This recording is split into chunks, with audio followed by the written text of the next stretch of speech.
For believers, angels are usually seen within scripture as divine beings that protect, help, and even teach humans. We see many examples of this throughout the Bible, such as when an angel gives wisdom to Hagar, telling her to return to Sarai, her master, or when an angel instructs Lot to leave Sodom and Gomorrah and never look back. For the most part, angels can be seen in the Bible as delivering good sense, providing motivation, or even indirectly saving people's lives by either altering their course or nudging them in the right direction. You might say that what can be learned from angels isn't any specific knowledge, but rather advice or merit that either brings believers closer to their God or helps them navigate or avoid an otherwise disastrous situation. But what about those angels of a different variety? Those who have not only betrayed their creator, but also taken it upon themselves to become involved with humanity's affairs by educating them in dark arts, forbidden magic, and the holy secrets of heaven. In the apocryphal book of Enoch, we see angels known as Watchers, who were tasked by God to observe humanity become infatuated with the mortal women. This leads the Watchers, led by the chief angel Samyaza, to descend upon the mortal women and to take them for themselves. Many readers focus only on this unholy union between man and angel, as well as the subsequent birth of the hideous monsters known as Nephilim.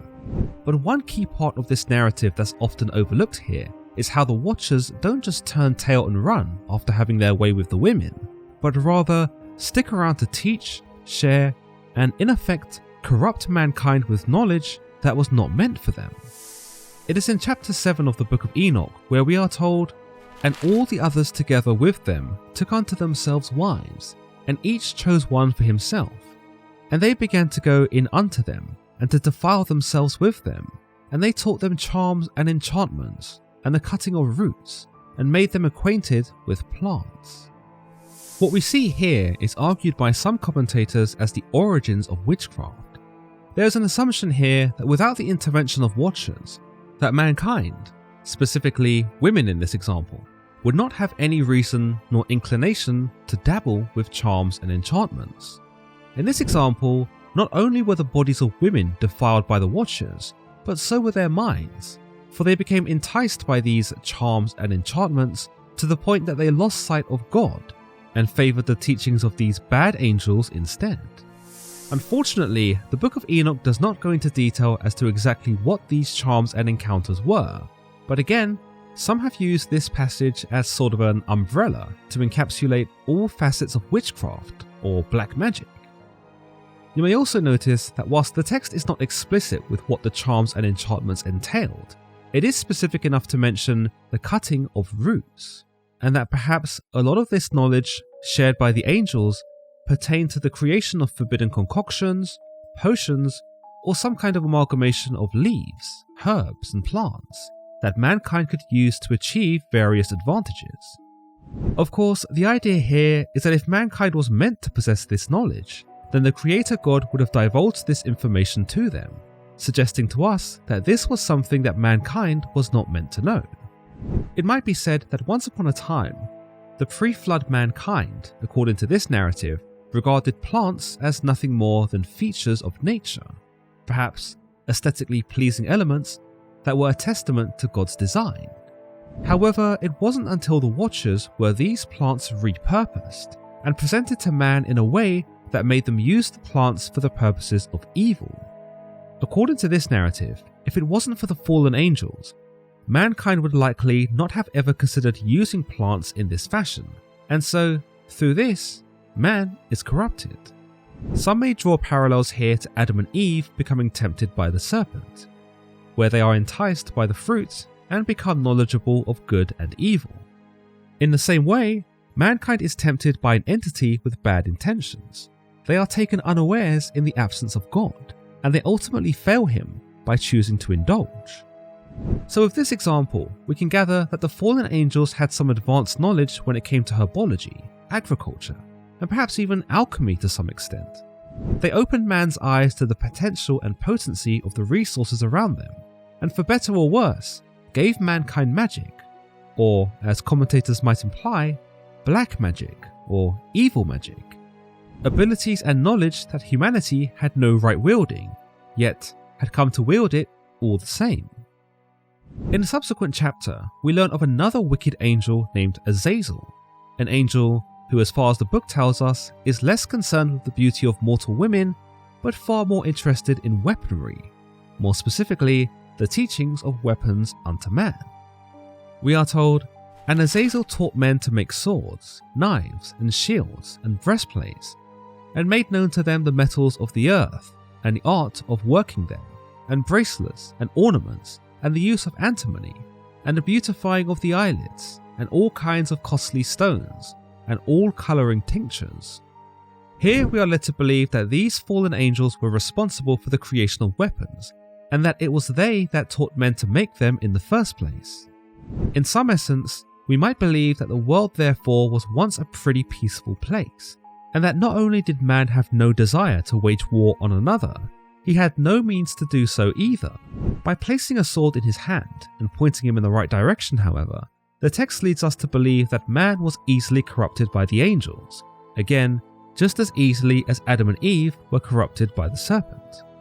It doesn't take much for mankind to become enticed by the arsenal produced by the angel Azazel, and likewise, it doesn't seem to take too much for them to learn how to use it. Through this, it might be said that fallen angels can teach man how to fight. They can give man an advantage over another, and they can give them resources, no matter how deadly, in order to maintain that advantage. The men are given swords, knives, shields, and breastplates, state-of-the-art weaponry at the time that allowed man to not only defend himself, but to conquer nations. In the same vein, some commentators believe that it is these same sorts of angels that provide mankind with modern technology today, specifically weaponry, in that they prompt, nudge, or incite man in some capacity to create such disastrous tools capable of mass destruction. In another interpretation, fallen angels here might also be regarded as being responsible for teaching man combat, or giving man some devious strength, so that he might achieve his own selfish agenda, one that serves himself and not the sentiments of God. Violence, or at least the ability to carry it out, therefore is suddenly not a part of human nature, but rather something that is given to us by the fallen angels. It is another corruption of humanity, one that by some suggestion is not entirely our fault, but rather can be attributed to the influence of evil angels. You'll also notice here that Azazel makes known to man the metals of the earth, and whilst it is not clear what this passage means exactly, some have made efforts to connect this to science and creation. Through metals, Azazel revealed to man the many things that can be built. He shows them how metal can be utilized to form machinery and structures, and most importantly, he shows man how to meld metals into weapons. Just as plants were shown to women to make concoctions of charms and enchantments and poisons, metal is shown to man so that he might make shields, swords, and armor, and use these against other men to maim and kill. Another interpretation is that Azazel opens man's eyes to gold, that which he comes to crave, desire, even worship. There is some suggestion here that Azazel gave man the concept of trade, set the value of gold itself, and even encouraged man to collect it, spend it, and steal it. This might further be reinforced by Azazel teaching men to make bracelets and ornaments, further encouraging man to become obsessed with possessions and to prioritize these objects over God. What's more, we also see Azazel teach the beautifying of the eyelids. Some interpretations of this line suggest that Azazel wasn't just focused on corrupting men by leading them to violence, but was also focused on corrupting the women, imploring them to wear masks of deceit or to appear deceptively in the eyes of man. In another idea, Azazel encourages women to use their beauty against man, to manipulate him by beautifying themselves, whether through witchcraft or cosmetics, and to ultimately seduce man away from his righteousness and his God.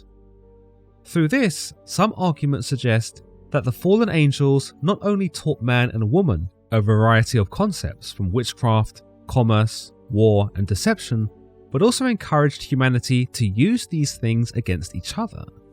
In a way, It's almost as if they deliberately corrupted man not to spite God, and certainly not to better humanity, but rather for their own entertainment. In the same chapter, we learn that it was Samyaza who taught the enchantments and root cuttings, that the principal leader of the Watchers was also the same being that gave the world witchcraft, sorcery, and dark magic. Then we learn of Armoros, an angel who taught the resolving of enchantments, or perhaps even more conjurings and magic that was not meant for the eyes or ears of humans. We learn of Barakajal, an angel who taught astrology, and showed man how the position of celestial bodies would have an influence over their own affairs and the natural world. The suggestion with this verse is that astrology was not something that the god of the pre-flood world wanted humans to understand. In addition to this, we learn of the angel Kokobel, who taught mankind the constellations, another feature of the known universe that the pre-flood god did not want people to grasp. With this idea, we are led to believe from the Enochian narrative that our understanding of the stars and their alignments came from the fallen angels, and that this, like everything else, was forbidden knowledge. We are then told about Ezekiel, who possessed the knowledge of clouds, and that this angel gave us the ability to understand and even predict the weather. Before this, we know from ancient civilizations that deities were believed to be responsible for the rain, sun, and seasons, and that depending on the god's mood, the yield of crops being produced would be either bountiful or meager. There's no reason to believe that in this narrative, people didn't think the same thing about their god. So when this fallen angel tells them how to predict the weather, they stop basing their crop yield upon the mood of God, and more importantly, stop being grateful for him. We are then told about the angel Arakil, who taught mankind the signs of the earth, which may suggest that this angel taught man more about the ground, about the soil, and about the very nature of earth itself.